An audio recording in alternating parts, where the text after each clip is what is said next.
मैं मजबूती के साथ विधानसभा कलियर में आज भी प्रयासरत हूं और सच्चे मन से पार्टी का कार्य कर रहा हूं तथा मैं आज भी शीर्ष नेतृत्व को अवगत कराना चाहता हूं कि मैं विधानसभा में अपनी दावेदारी मजबूती के साथ मांग करता हूं। वो स्टेटमेंट जो आपने जारी किया था सोशल मीडिया प्लेटफॉर्म पर आकर के आपको लिखना पड़ा, कारण क्या था सर? भाई मैं सबके बीच में हूँ, सम्मानित मतदाता अगर मुझे चाह रहे या शीर्ष नेतृत्व अगर मुझे इनके बीच में भेजेगा तो मैं क्यों नहीं मतलब जो है चुनाव लड़ूंगा, मैं चुनाव लड़ने के तैयार हूँ। अगर हम भारतीय जनता पार्टी की बात करें तो यहाँ पर प्रत्याशी जो है दावेदार हैं एक दूसरे से ही कहीं ना कहीं, जिस हिसाब से आप बता रहे हैं छीटाकशी चल रही है और एक दूसरे के ऊपर आरोप प्रत्यारोप का काम भारतीय जनता पार्टी के कार्यकर्ता एक दूसरे के ऊपर कर रहे हैं। जी भाई, भारतीय जनता पार्टी का कार्यक्रम होगा तो सभी लोग जाएंगे, उसमें किसी के ऊपर कोई प्रतिबंध नहीं है और सभी लोग फोटो भी खिंचवाएंगे। लेकिन मैं अगर शीर्ष नेतृत्व को जाकर ये कहूँ कि ये सभी लोगों ने मुझे समर्थन दे दिया है और ये सब लोग मेरे पक्ष में मतलब जो है मुझे कह दिया है कि भाई आप चुनाव लड़ो, हम आपके बीच में नहीं आएंगे, यह कहना गलत है। मैं कह रहा हूँ क्या सैनी समाज के आधार पर इलेक्शन जीत जाएंगे? नहीं, अगर भारतीय जनता पार्टी इस बार स्थानीय व्यक्ति को चुनाव में लेकर आएगी तो मैं मानता हूं कि स्थानीय व्यक्ति, अगर आप स्थानीय का विषय उठाएंगे तो नरेंद्र मोदी के ऊपर भी प्रश्न चिन्ह खड़ा होगा कि रहने वाले गुजरात के चुनाव लड़ते हैं वो बनारस से। तो ये अगर संविधान जिस चीज का अधिकार देता है उसके ऊपर प्रश्न चिन्ह खड़ा करने का अधिकार ही नहीं है। देखो अच्छा, जहां तक कि आपने मोदी जी के बारे में कहा, जी, कुछ कलियर विधानसभा के प्रत्याशी लोग ऐसा कार्यकर्ताओं तथा उच्च नेतृत्व को भ्रमित करने का कार्य कर रहे हैं कि अन्य सभी प्रत्याशियों द्वारा तथा मेरे द्वारा उनको समर्थन दे दिया गया है। यह निराधार बात है। मैं मजबूती के साथ विधानसभा कलियर में आज भी प्रयासरत हूं और सच्चे मन से पार्टी का कार्य कर रहा हूं तथा मैं आज भी शीर्ष नेतृत्व को अवगत कराना चाहता हूं कि मैं विधानसभा में अपनी दावेदारी मजबूती के साथ मांग करता हूं। ये सोशल मीडिया पर लिखा गया और लिखा किसने? अजय कुमार सैनी जी ने। अजय सैनी जी जिन्होंने दावेदारी पेश की थी कलियर विधानसभा से, भारतीय जनता पार्टी कार्यकर्ता हैं और कुछ दिनों बाद अचानक ये स्टेटमेंट लिखना पड़ा। नमस्कार दोस्तों, मेरा नाम है अखिलेश और इस वक्त आप देखना शुरू कर चुके हैं द न्यूज़ वाला नेटवर्क। आज मैं बात करूंगा कि आखिर अजय सैनी जी को ये स्टेटमेंट लिखना क्यों पड़ा। क्या सच में कलियर विधानसभा में उन्होंने दावेदारी पीछे कर ली है या कलियर विधानसभा से वो दावेदारी नहीं करना चाहते या करना चाहते हैं? इसको लेकर के पूरा स्पष्ट आज हम इस बात को करेंगे। हमारे साथ बैठे हुए हैं अजय सैनी जी। सर, आपका बहुत बहुत स्वागत।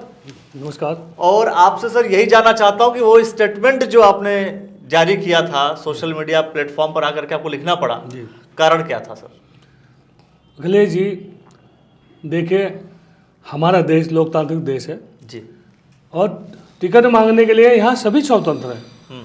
क्योंकि राजनीति में हर आदमी की महत्वाकांक्षा होती है और राजनीति में आदमी काम भी तभी करता है कि अगर मन में कोई महत्वाकांक्षा ना हो तो काम करने का मजा ही कुछ नहीं है। बिल्कुल, वो काम तभी करेगा राजनीति में, बढ़ चढ़ का हिस्सा लेगा कि वो भी सोचता है कि भाई मुझे भी कहीं पार्टी से कुछ मिले जी, मुझे कुछ पद मिले जी। तो ये उम्मीदवारी के लिए मांग करना ये गलत बात नहीं है।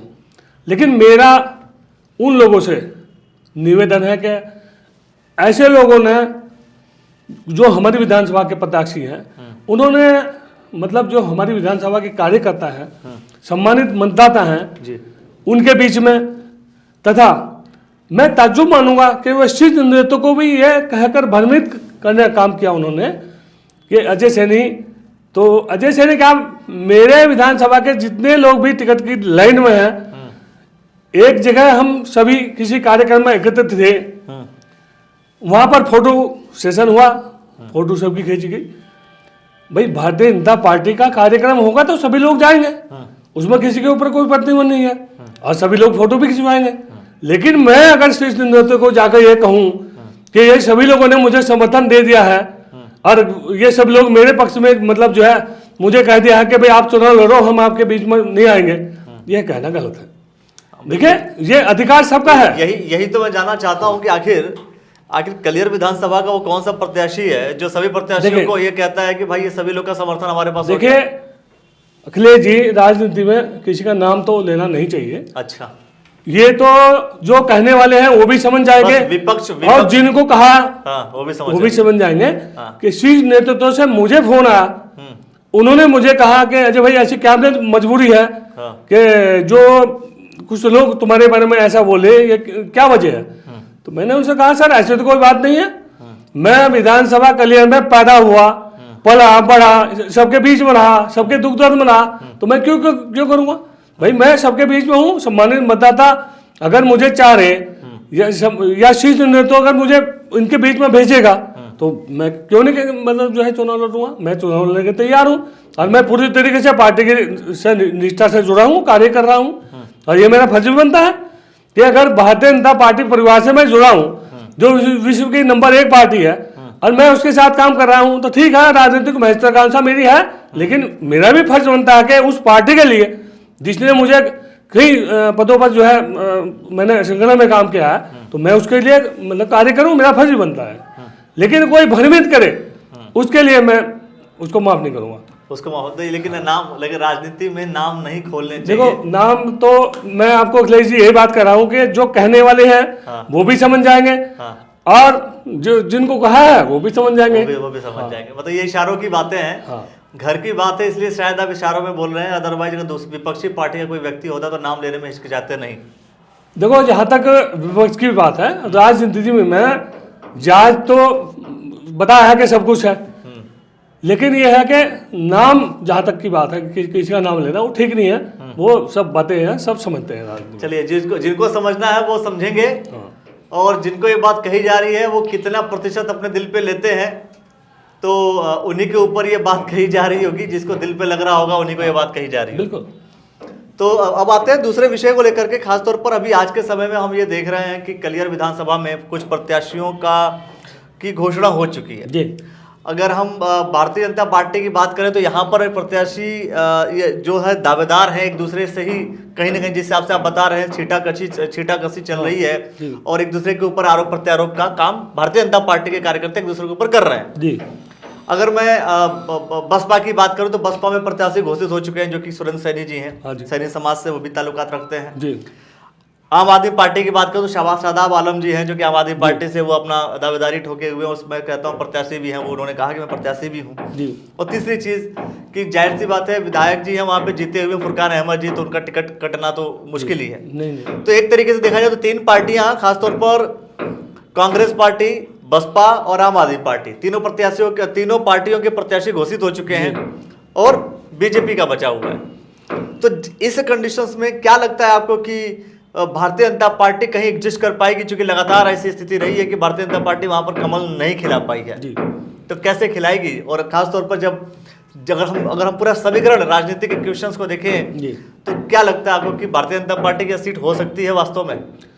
देखिए, जहाँ तक बात अभी आपने आम आदमी पार्टी के लिए कही है, भाई शादाब जी जो हैं वो इंजीनियर हैं और वो बाहर के रहने वाले हैं, भाई जजपुर से बिलोंग करते हैं, रहने वाले उत्तराखंड के हैं, लेकिन हमारे जिले के आसपास के भी रहने वाले नहीं हैं, और पार्टी ने उनको सजेस्ट किया है तो वो चुनाव हमारे बीच में लड़ेंगे। ये तो सम्मानित मतदाता बताएगा कि हमें क्या करना है। जहाँ तक बात बीएसपी की है तो बीएसपी का जो उम्मीदवार अभी वर्तमान में घोषित हुआ है यह कांग्रेस और बसपा की एक सेटिंग गेटिंग के आधार पर हुआ है। अच्छा, कांग्रेस और बसपा की सेटिंग? कांग्रेस और बसपा की सेटिंग गेटिंग के आधार पर यह हुआ है, क्योंकि वो मतलब भाई हर आदमी हर पार्टी अपना अपना हिसाब लगाती है। तो जहां तक मेरी जानकारी में है 3-4 सीटों पर कांग्रेस और बसपा के बीच में समझौता हुआ है। उसी समझौते के तहत, चूंकि सबको पता है कि कलियर विधानसभा से भारतीय जनता पार्टी सैनी समाज को लड़ाती है। अब भाई फुरकान अहमद जो है यहाँ पर वर्तमान में 2012 से हमारा लगातार विधायक है। तो अब पार्टियों ने हिसाब लगा के भाई सैनी समाज का प्रत्याशी भाजपा चाहेगा तो सुरेंद्र सैनी जी को टिकट दे दिया, कोई बात नहीं। लेकिन जहां तक मेरा मानना है, जो भारतीय जनता पार्टी के समर्पित लोग हैं, जो भारतीय जनता पार्टी को लाइक करते हैं, वो किसी भी समाज के हों, उसमें मेरा समाज नहीं आता कि भाई सैनी समाज को ही हम आरोपित करें कि सैनी समाज मेरा हाँ, भारतीय जनता पार्टी के साथ में जो भी लोग जुड़े हैं वो भारतीय जनता पार्टी के साथ में दिल से जुड़े हैं। उसमें कोई सा भी समाज हो, ऐसा नहीं है कि भारतीय जनता पार्टी में मुसलमान वोट नहीं करता, मुसलमान भी वोट करते हैं भारतीय जनता पार्टी को, जो पसंद करते हैं वो करते हैं, अदर समाज भी हैं वो भी वोट करते हैं। तो मेरा मानना है कि भारतीय जनता पार्टी, देखिए फुरकान भाई हैं हमारे कांग्रेस से विधायक हैं, 2012 से विधायक हैं, 2012 में थे, 17 में थे, अब 2022 का चुनाव भी उन्हीं को लड़ना है, क्योंकि ये निश्चित है कि उनका वही जीतेंगे। नहीं, ये निश्चित है कि उनका टिकट रहेगा, बरकरार रहेगा। तो टिकट भी बरकरार रहेगा और जीतेंगे भी वही? नहीं, ये तो नहीं कह सकते भाई, ये चीज कहनी ठीक नहीं है, क्योंकि ये फैसला तो अखिलेश जी मतदाता करेंगे। तो मतदाता तो करते ये फैसला मतदाता करेंगे। और भारतीय जनता पार्टी 10 साल से लगातार भारतीय जनता पार्टी इतनी कमजोर नहीं है कि वो किसी के दबाव में आ जाएगी। और भारतीय जनता पार्टी का भी जो प्रत्याशी मैदान में आएगा उसको पूरी ताकत के साथ भारतीय जनता पार्टी चुनाव लड़ाएगी। लेकिन हमारा जब आपके पास वोट ही नहीं है, सबसे बड़ी बात है, जब आपके पास वोट ही नहीं, लोग ही नहीं है, तो वोट कहां से मिलेगा? किसने कहा? नहीं, मैं आपको बता रहा हूं, जब आप जिस समीकरण की आप बात कर रहे हैं, आपने सैनी समाज का जिक्र किया, तो मैं उसी आधार की बात कर रहा हूं। जब बीएसपी से एक सैनी समाज को टिकट मिल चुका है और आप अगर भारतीय जनता पार्टी से भी सैनी समाज को टिकट मिलता है तो कहीं ना कहीं सैनी समाज तो बटेगा ना। मैं आपको एक चीज बताऊं, बीएसपी के वोट्स जाएंगे कहीं ना कहीं अखिलेश जी, क्योंकि जिस आप जातीय समीकरण की बात कर रहे हैं मैं भी उसी समीकरण की बात कर रहा हूं। मैं आपको इस पर एक छोटा सा उदाहरण दूंगा जी। आप भी साथ, ये आपके सामने हुआ है अभी पिछले वर्ष 2019 में जी हमारा चुनाव हुआ, भारतीय जनता पार्टी, बहुजन समाज पार्टी सभी के प्रत्याशी मैदान में आए जी, और ये एक धारणा बनाई गई कि सैनी समाज जो है अब की बार भाजपा को वोट नहीं करेगा, क्योंकि बसपा ने सैनी समाज का कैंडिडेट उतारा, डॉक्टर साहब हमारे बीच में थे बसपा से, और ये सैनी समाज ने जता दिया कि हम भाजपा के साथ हैं और वो भाजपा के साथ ही रहेंगे। तो ऐसा कोई लिखा पड़ा हुआ है क्या? लिखा ऐसा कोई लिखा हुआ क्या कि ये समाज इनके साथ रहेगा, वो समाज इनके साथ रहेगा? नहीं, तो फिर तो इसी हिसाब से जिस समाज के जहां है वो अपनी आबादी बढ़ाते रहो, समाज को वोट करता रहेगा। जहां तक अखिलेश जी सैनी समाज की बात है, सैनी समाज 90% भाजपा के साथ चलता आया है और चलता रहेगा, उसमें कोई अतिशयोक्ति नहीं है। मैं अपने समाज के लिए, अगर मेरे समाज के लिए कोई ये कहे कि भारतीय जनता पार्टी को उन्होंने वोट नहीं करी, तो मैं उसको बात को बिल्कुल नहीं मानता, क्योंकि हमारे सामने 2012 रही, 2012 में हमारी 13,000 वोट थी, भारतीय जनता पार्टी को 22,000 प्लस वोट मिले यहाँ पर। तो क्या सैनी समाज, अगर सैनी समाज अपने वोट नहीं करता तो 22,000 कहाँ से आए? फिर 2017 कहना चाह रहा हूं कि क्या 2017 में चुनाव हुआ, क्या सैनी 2017 में भी हमारा 28,000 प्लस हुआ। मैं कह रहा हूं क्या सैनी समाज के आधार पर इलेक्शन जीतेंगे? नहीं, सैनी, मैं ये नहीं कह रहा हूं, मैं आपको उस बात के लिए कह रहा हूं कि जातीय समीकरण की आप बात कर रहे हैं, समाज के आधार पर आप बात कर रहे हैं, तो भाई आप ये कह रहे हैं कि मुस्लिम भी देता है, मतलब मुस्लिम ज्यादा नहीं देता? नहीं, मुस्लिम ज्यादा वोट ही देता। मुस्लिम जिस आप राजनीति की बात कर रहे हो उसके आधार पर मुस्लिम कांग्रेस को वोट देगा।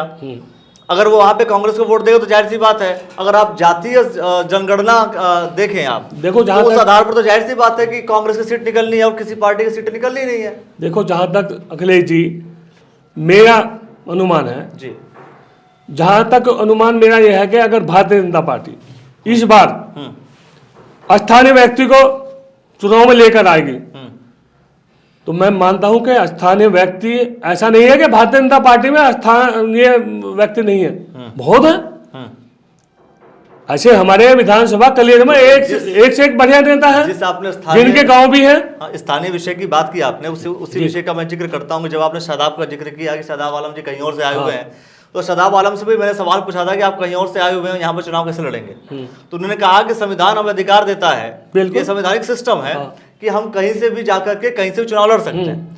अगर आप स्थानीय का विषय उठाएंगे तो नरेंद्र मोदी के ऊपर भी प्रश्न चिन्ह खड़ा होगा कि रहने वाले गुजरात के चुनाव लड़ते हैं वो बनारस से।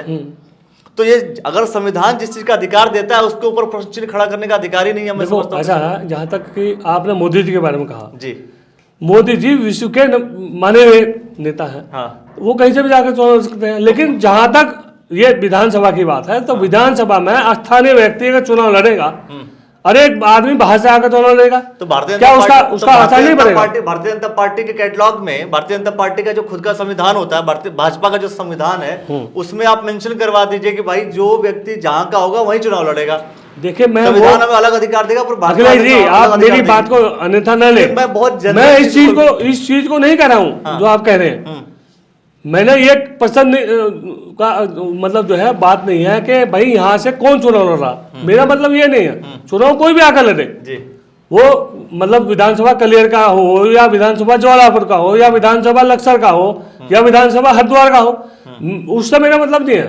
भारतीय जनता पार्टी का शीर्ष नेतृत्व जो तय करेगा चुनाव तो वो लड़ेगा। बिल्कुल। लेकिन मेरा मानना है, मेरा कहना है कि सम्मानित मतदाताओं का भी हमें ध्यान रखना पड़ेगा कि उनके मन में क्या। अगर मेरा मानना यह है कि अगर उनके बीच का कोई व्यक्ति आएगा तो मैं समझता हूं कि वो जाहिर सी बात है, जाहिर सी बात है। कहीं वो न क्या कहीं- नाम जो है कहीं न कहीं बढ़त वोट हो जाएगा, कहीं ना कहीं वोट ऑफ परसेंटेज बढ़ जाता है, बढ़ेगा, क्योंकि वो स्थानीय 100% व्यक्ति होता बढ़ेगा। है और वहाँ के आसपास के जो लोग होते हैं हाँ। वो उनको सपोर्ट करना शुरू कर देते हैं। तो मेरा कहना वही है। मेरा कहना किसी के ऊपर चुनाव लड़ने में कहाँ का है कैसा है वो नहीं है मेरा मतलब। भाई चुनाव तो आकर कहीं से कोई भी लड़ सकता है। हमारे संविधान में माननीय अम्बेडकर जी ने सबके लिए बराबर बनाया था कानून कि कोई कहीं से भी चुनाव लड़ ले, उसके लिए कोई प्रतिबंध नहीं है। लेकिन मेरा मानना यह है कि अगर हमारे सम्मानित मतदाताओं के बीच में से कोई आदमी आएगा तो वो 100% बढ़त लेके जाएगा और पार्टी जो है भारतीय जनता पार्टी की झोली में सीट जाएगी। बिल्कुल, जैसे आपका कहना है कि भाई अगर कोई पहली चीज तो आपने क्लियर कर दिया कि आप चुनाव में हैं और दावेदारी हाँ, बिल्कुल। दावेदारी आपको उसी तरीके से जैसे आपने पहले दावेदारी की। अखिलेश जी मेरी दावेदारी 2017 में भी थी या 2022 में भी है। हाँ, पीछे नहीं हटे आप। नहीं, चलो, स्टेटमेंट जो आपने जारी किया था इसलिए जारी किया था क्योंकि कुछ लोग आपको ये कह रहे थे कि आपने समर्थन दे दिया, जो कि ऐसा समर्थन नहीं है। लेकिन नाम आपने नहीं बताया क्योंकि राजनीति में नाम बताना उचित नहीं है, मैं इसलिए नाम नहीं किसी का लूंगा। आपने कहा, और साथ में स्थानीय का मुद्दा अपने आप में है। और जिस जाति समीकरण की बात कर रहे हैं, क्या उस जाति समीकरण के आधार पर भारतीय जनता पार्टी का कोई कैंडिडेट कलियर विधानसभा से जीत पाएगा, ये अपने आप में बड़ा प्रश्न है। और इसको लेकर के भारतीय जनता पार्टी के जो लोग इस वक्त देख रहे हैं वो कमेंट सेक्शन के माध्यम से अपनी प्रतिक्रिया अवश्य दें, ताकि भारतीय जनता पार्टी को प्रत्याशी भी इस चीज को देख करके समझ सके कि कलियर विधानसभा से भारतीय जनता पार्टी के किसी व्यक्ति को मजबूती लड़ना है या किस तरीके से लड़ना, वो अपनी योजना बना सके। क्योंकि जनता का मत और जनता का जो भी सुझाव होता है वो हमेशा सर्वोपरि होता है। जैसा मैंने आपने कहा कि मतदाता ही सर्वोपरि है, मतदाता जिसको वोट देगा उसी की सरकार, उसी पार्टी का विधायक बनेगा। सम्मानित मतदाता जो है जी, सबसे बड़ी पावर वही है। अगर मतदाता के मन में किसी के प्रति प्यार है तो वो उसको वोट देगा। मतदाता को अगर आप अच्छे से समझा लेते हैं भारतीय जनता पार्टी के प्रति तो भारतीय जनता पार्टी को मतदाता वोट करेंगे। अगर आप समझा नहीं पाते हैं तो भारतीय जनता पार्टी को वोट ऐसा है। कुछ लोग ये कहते हैं ना कि भाई भारतीय जनता पार्टी को मुस्लिम नहीं करते। मेरा मानना बिल्कुल नहीं है, करते हैं, मुस्लिम भी करते हैं। वही मैंने कहा कि ही करते हैं और भी करते हैं, दोनों में अंतर होता है। ऐसे बहुत सारे विषय होंगे दोस्तों जिसको लेकर के हम चर्चा जरूर करते रहेंगे। आप हमारे साथ बैठे इसके लिए आपका बहुत बहुत धन्यवाद सर। दोस्तों इस पूरे डिस्कशन को लेकर के आप क्या सोचते हैं कमेंट सेक्शन में अपनी प्रतिक्रिया अवश्य दीजिए। और ऐसे ही तमाम वीडियोस देखने के लिए द न्यूज़ वाला नेटवर्क को लाइक फॉलो कर लीजिए और यूट्यूब चैनल को देख रहे हैं तो यूट्यूब चैनल को सब्सक्राइब कर लीजिए। आपका बहुत बहुत धन्यवाद दोस्तों, बहुत बहुत शुक्रिया।